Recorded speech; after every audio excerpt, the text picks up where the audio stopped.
இன்றைக்கி நம்ம சேனலில் சூப்பரான டேஸ்ட்டில் வெறும் 10 நிமிஷத்தில் மேலே மொறுமொறுன்னு உள்ளே சாஃப்டான ப்ரெட்டு பக்கோடா செய்கிறது எப்படின்னு பார்க்கலாம் வாங்க. இந்த மாதிரி டிஃப்ரெண்ட்டாக செஞ்சு கொடுத்தீங்கன்னா ஈவினிங் ஸ்கூல் விட்டு வர குழந்தைங்கள்லாம் டீ வச்சு இந்த ஸ்நாக்ஸை தந்தீங்கன்னா விரும்பி சாப்பிடுவாங்க. இந்த ப்ரெட் பக்கோடா எப்படி செய்யலாம்னு வீடியோக்குள்ளே போய் பார்க்கலாம் வாங்க. ஹாய், வெல்கம் டு சுவையான சமையலறை. வீடியோக்குள்ளே போக முன்னாடி நம்ம சேனல் சுவையான சமையலறையை சப்ஸ்கிரைப் பண்ணிக்கோங்க. அதோட பெல் பட்டனை கிளிக் பண்ணிக்கோங்க. ஃப்ரெண்ட்ஸ் அண்ட் ஃபேமிலிக்கு ஷேர் பண்ணுங்கள். இந்த ரெசிபி செய்கிறதுக்கு 7லேருந்து 8 ப்ரெட் எடுத்துக்கலாம்.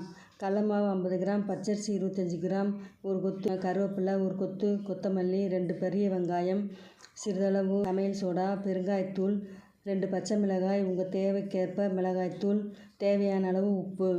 ப்ரெட்டை இந்த மாதிரி சின்ன சின்ன பீஸுகளாக பிச்சு வச்சுக்கலாம். ஒரு பவுலில் கடலை மாவு 50 கிராம் எடுத்துக்கலாம்.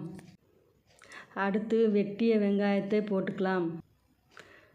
மல்லி இலையை போட்டுக்கலாம். கருவேப்பிலை போட்டுக்கலாம்.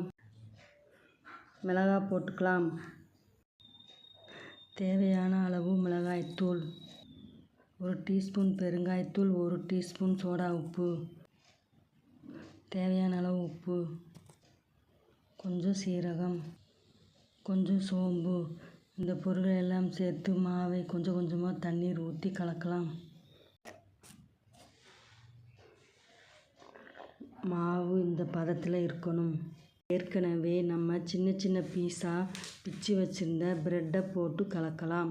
இப்போ மாவு ரெடி. வாங்க ப்ரெட் பக்கோடா போடலாம். வாங்க, இப்போ எண்ணெய் காஞ்சிருச்சு. ப்ரெட் பக்கோடா போடலாம்.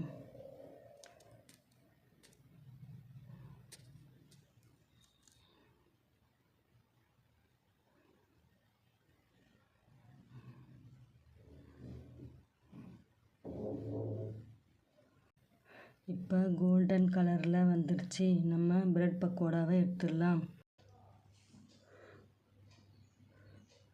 மேலே மொறுமொறுன்னு உள்ளே சாஃப்டான ப்ரெட்டு பக்கோடாவை தேங்காய் சட்னி வச்சு சாப்பிட்டா ரொம்ப சுவையாக இருக்கும்.